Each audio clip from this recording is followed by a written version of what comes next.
গিন্নি এখন সেজেগুজে রেডি, কারণ আমরা যাব আজ খেলাইতলার মেলায়। আর আগের ব্লগে তোমাদেরকে বলেইছি গাড়িটা একটু সমস্যা ছিল, তাই ঠিক করতেও গেছিলাম। অবশ্য এবার তেমন পরিকল্পনা ছিল না মেলায় যাওয়ার, তবুও ইচ্ছা হলো তাই দুজন মিলে বেরিয়ে পড়লাম। আগের বছর যেমন সবাই একসঙ্গে গেছিলাম মেলা দেখতে, এবার দুজনাতেই যাচ্ছি। আর আজ যে কেন দুজনাতে যাচ্ছি সেটা তোমরা কিছুদিন পরের ব্লগেই জানতে পারবে। আর চলে এলাম আমরা বিষ্ণুপুর বাজারে, গাড়িটাও গ্যারেজ করে দিলাম। আর তোমরা যে স্টিলের দোকানে কিছু জিনিসপত্র দেখতে পাচ্ছ, হ্যাঁ এখান থেকে কিছুদিন পর একটা জিনিস নিয়ে যাবো, এটা তোমাদের পরেই জানাবো। চলো এখন আমরা সামনের দিকে এগোতে থাকি, কারণ আমাদের মেলা দেখতে। তারপর গিন্নিকে বললাম তুমি একটু সামনে হাঁটো, তোমার একটু ভিডিও করি। আর এভাবেই হেঁটে হেঁটে ঢুকে পড়লাম আমরা মেলার ভেতর।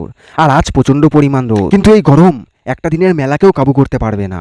অবশ্য অন্য বছরের মতো এই বছরটায় অতটা ভিড় দেখিনি। তারপর চলে গেলাম আমরা একটা ক্লিপের দোকানে, আর সেখান থেকে গিন্নি মায়ের জন্য আর বোনের জন্য আরও নিজের জন্য কিছু কিনে চলে আসলাম একটা গাড়ির দোকান। ভেবেছিলাম সোনা মায়ের জন্য কিনবো, কিন্তু এগুলো নিয়ে ও আর খেলতে পারবে না। চলো মেলার কিছুটা প্রবেশ তো করলাম, এবার বেরোনো যাক। আর তোমরা একটু পরের পার্টের জন্য ওয়েট করো।